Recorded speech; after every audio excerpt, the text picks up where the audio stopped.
um mistério de 2015 voltou a circular e assombrar o petista.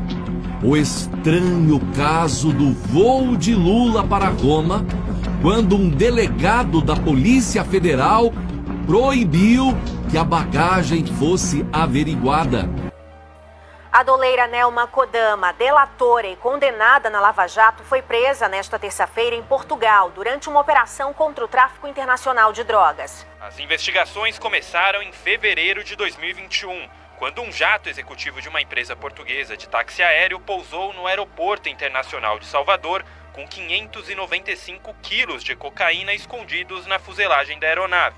Na operação desta terça, a PF prendeu a doleira Nelma Kodama, que estava hospedada em um hotel de luxo em Portugal. Ela foi uma das primeiras investigadas na Operação Lava Jato. Em março de 2014, Nelma foi pega no aeroporto de Guarulhos numa tentativa de fuga para a Itália, com 200 mil euros escondidos na calcinha. Na mesma sessão, para tentar explicar a relação dela com o doleiro Alberto Youssef, também preso na Lava Jato, ela cantou a música Amada Amante, de Roberto Carlos. Amada Amante. No processo da Lava Jato, Nelma foi condenada a 18 anos de prisão. Ela fez acordo de delação premiada e ficou apenas 2 anos na cadeia. Em 2016, passou para a prisão domiciliar com tornozeleira eletrônica e ostentou o aparelho com um sapato de grife nas redes sociais. Em 2019, a Justiça Federal autorizou que ela tirasse a tornozeleira com base em um indulto natalino editado pelo ex-presidente Michel Temer. Cada um tem uma ambição. Dentro da minha ambição, eu posso falar que eu comprei ou eu tive tudo aquilo que o dinheiro poderia comprar. Todas as roupas que eu quis, todos os sapatos, todas as bolsas, todas as viagens que eu quis fazer. Eu lembro que eu costumava, tipo assim, falar assim, eu acordei com vontade de ir para Paris. Você pegar seu passaporte, seu cartão e viajar sem mala e de repente você entra numa Goiard e compra uma mala e enche de coisa da Chanel, da Gucci, etc. Bons tempos. Diz uma matéria remetendo a uma viagem anterior de Lula para o mesmo destino quando esse fato com o delegado aconteceu. Na manhã de 3 de junho de 2015, no Aeroporto Internacional de Guarulhos, em São Paulo, um jato particular, prefixo PPSCB, se preparava para decolar. E conforme a Veja, na época, temos o seguinte relato. Os principais trechos da matéria publicada na edição de 30 de novembro de 2016. Na manhã de 3 de junho do ano passado, no Aeroporto Internacional de Guarulhos, em São Paulo, um jato particular se preparava para decolar. A aeronave já estava taxiando quando os pilotos e os 5 passageiros foram surpreendidos por um cerco. Viaturas da Polícia Federal e da Receita Federal interceptaram o avião com sirenes e alertas luminosos ligados. Para impedir a decolagem, já que o avião não correspondeu à ação, uma viatura teve que se posicionar em frente à aeronave. A operação atípica fora deflagrada por iniciativa da Receita Federal. Os fiscais foram informados de que malas, isso mesmo, malas, haviam sido embarcadas no jato de maneira suspeita, sem passar pelo raio-x, numa burla aos sistemas de controle. Os fiscais não sabiam quem estava a bordo.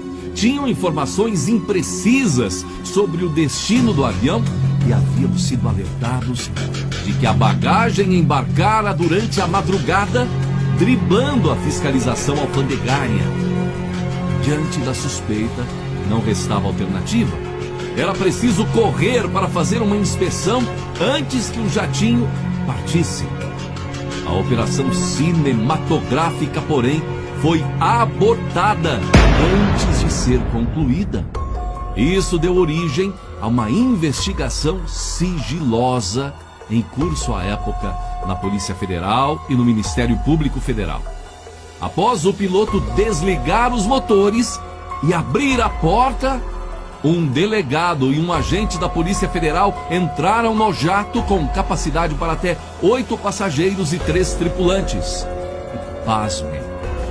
Dentro do avião, sentado em uma das poltronas da cabine de passageiros, estava o ex-presidente Lula, acompanhado de um segurança, mais 3 auxiliares, seu fotógrafo particular, um assessor de imprensa e um tradutor. Assim que os policiais entraram no jato, Lula se trancou na cabine de comando, conforme registrou a própria Polícia Federal em um dos documentos que integram a investigação e ao qual a Veja teve acesso. O ex-presidente Luiz Inácio Lula da Silva aparentava estar bastante nervoso, tendo ingressado e se mantido trancado por um tempo na cabine de comando. A bordo, os federais foram informados de que o destino do voo era Roma, a capital italiana. As malas estavam na parte traseira da aeronave. Eram 12 ao todo e 7 delas não haviam passado pelo raio-x. Enquanto o agente se preparava para inspecionar a bagagem, o delegado saiu da aeronave para conversar com um assessor do presidente em terra. Alguns minutos depois, o delegado voltou a bordo e determinou que a operação fosse suspensa e o avião liberado. Houve um estranhamento geral com a ordem do chefe da operação e o caso foi levado aos superiores. A denúncia deu origem à investigação sigilosa. O fato ocorreu quando Dilma Rousseff ainda era presidente e era a arrancada da Operação Lava Jato. Se a investigação avançou, o que será que aconteceu? Será que a investigação avançou? O que as malas carregavam? Por que tantas malas na aeronave? E qual seria o motivo para tentar fugir da fiscalização? O que aconteceu naquela manhã de 3 de junho de 2015? O mistério das malas que Lula levou para Roma. Meus irmãos vereadores, estou em casa. Com muito orgulho, fui vereador na capital do Rio de Janeiro. Aqui está a base da política nacional. Aqui estão aqueles que sabem realmente do que o povo necessita na ponta da linha. Estou emocionado neste momento. Não tem preço o calor humano, a simpatia e a consideração, que é recíproca num momento como esse. Muito obrigado a todos vocês. Estou chegando agora de Paraupebas, Pará. Também, cada vez mais, o mar de cores verde e amarela desponta em nosso país. Cada vez mais, Deus, pátria, família, povo e liberdade se vê presente. Cada vez mais nos orgulhamos de fazer política de verdade. Um novo marco no Brasil que nasceu com todos nós, com todos vocês, para realmente o Brasil se despontar e marchar para o local de destaque que ele bem merece. Não tem preço estar no meio de vocês. Prezado Gilson Conzatti, presidente da União de Vereadores, muito obrigado por esta oportunidade. Com muito...